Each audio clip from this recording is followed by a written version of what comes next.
In what many consider to be the most well-known prophecy concerning the coming of the Messiah, the prophet Isaiah foretold of the sufferings that Christ would endure amid his trial and crucifixion, saying, as if it had already happened, "But he was wounded for our transgressions, he was bruised for our iniquities. The chastisement for our peace was upon him, and by his stripes we are healed.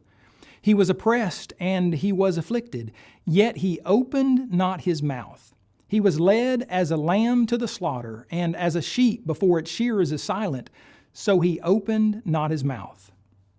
According to Isaiah, not only was the Messiah going to suffer cruel punishment on his way to the grave, but he would do so without opening his mouth. He would be as silent as a sheep is before its shearers.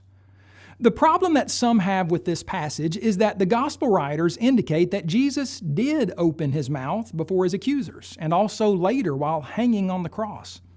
After Jesus was arrested in the Garden of Gethsemane, the high priest questioned Jesus, saying, "Are you the Christ, the Son of the Blessed?"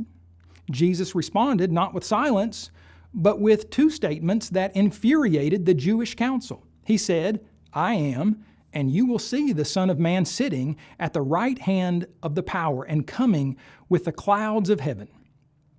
Jesus was then sent to Pilate, where he was asked another question about his identity. "Are you the King of the Jews?" As he had done earlier that night, he did not keep silent, but answered Pilate with these words, "It is as you say." Even while hanging on the cross a few hours later, Jesus made several memorable statements, including, "Father, forgive them, for they do not know what they do," and my God, why have you forsaken me?" So how could the suffering servant of Isaiah 53 be referring to Jesus, since he did, in fact, open his mouth, both during his trial and while hanging on the cross? Obviously, if the phrase "he opened not his mouth" meant that the Messiah would never speak one word while being oppressed and afflicted, then Jesus could not have been the prophesied suffering servant, and the inspired writers, preachers, and prophets of the first century who applied this passage to him must have been mistaken. A proper understanding of this phrase, however, reveals that it does not literally mean the accused did not open his mouth.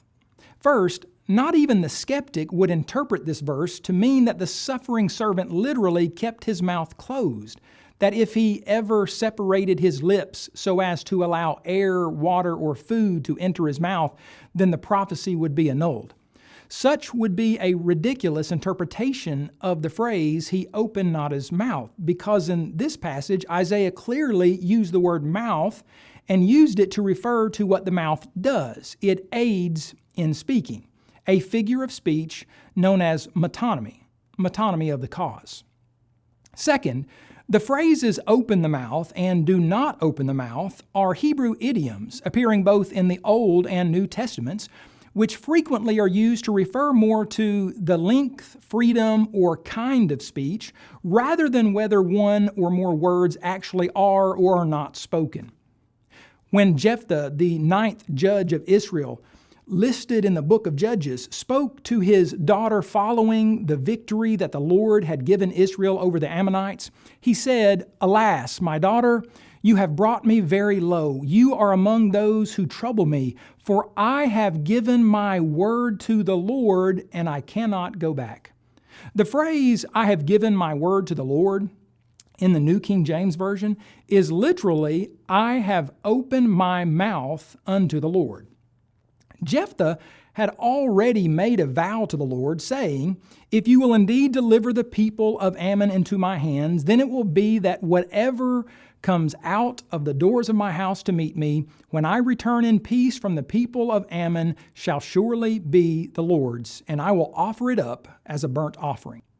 The reason that Jephthah was so distraught after returning home from war and seeing his daughter was not simply because he opened his mouth and prayed to God, but because included in his prayer was a promise to God, one that caused himself and his daughter great sadness. Jephthah could have spoken to God all day without making such a significant and life-changing statement, and it might not have been described as a time in which Jephthah opened his mouth. The phrase, "open my mouth," meant that something extremely noteworthy was stated. A promise to God was made that could not be broken. Notice also how the idea of opening one's mouth is used on occasion in the New Testament. Sometime after Philip had spoken with the eunuch from Ethiopia about the passage of Scripture from which he was reading, Isaiah 53, ironically enough, the text states, "Then Philip opened his mouth, and beginning at this Scripture, preached Jesus to him."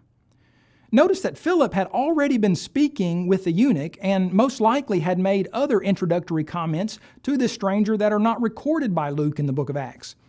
However, it was not until Philip began to speak at length to the eunuch and to preach to him the good news of Jesus that Philip was described as one who opened his mouth. In chapter 10 of the book of Acts, Luke recorded Peter's visit with a Gentile named Cornelius. After being summoned by the Spirit of God to travel to the city of Cornelius, Caesarea, Peter departed on the next day. Upon his arrival, Peter spoke to Cornelius about several things. He first rebuked Cornelius for worshiping him, saying, "Stand up, I myself also am a man." He proceeded to speak with him about other things not specifically mentioned in the text. And then he revealed to Cornelius and his household that God had shown him, a Jew, that Gentiles should no longer be considered unclean. After several minutes, or perhaps even a few hours of conversation between Peter and Cornelius, Luke then recorded that Peter opened his mouth and gave a defense of the Christ and the Christian faith. Had Peter's mouth been open before this time? Yes. Had he already spoken to Cornelius about several things? Certainly. Now Peter really begins to speak. He had already been speaking, but now he opens his mouth. Now he preaches the gospel of Christ. In writing to the church at Corinth, Paul once made the comment, "Our mouth is open unto you, O Corinthians." This statement obviously carries more meaning than simply Paul spoke to the Corinthians. Certain modern versions translate this verse using such words as openly or freely to describe how Paul and Timothy spoke to the Corinthians. Rather than suppressing various truths that would be beneficial to the church at Corinth, they spoke openly and without restraint. They unreservedly commended themselves and their ministry to the Corinthians in order that they might accept their message. This is how Paul used the phrase to open the mouth.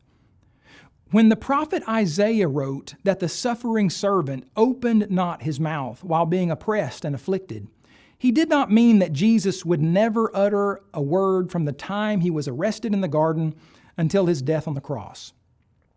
The thought behind this phrase is that Jesus would not speak freely and unreservedly in defense of himself. Whereas Jesus could have responded to his accusers with an open mouth and given a strong, lengthy defense of his innocence, similar to how Philip, Peter, and Paul testified of both Christ and their own ministry with an open mouth, Jesus chose to restrain himself before his accusers and tormentors. Rather than calling 12 legions of angels to fight this battle for him, Jesus humbly submitted to his enemies. Rather than performing some notable miracle before Herod so as to gain his freedom, and instead of striking the high priest with blindness in attempt to convince the Sanhedrin that he truly was the Son of God, Jesus suppressed his powers.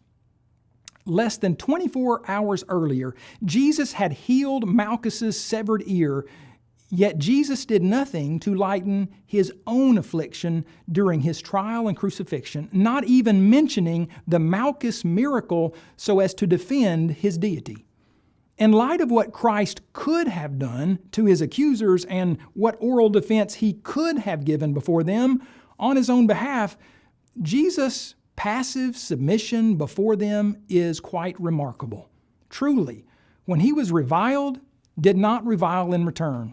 When he suffered, he did not threaten, but committed himself to him who judges righteously.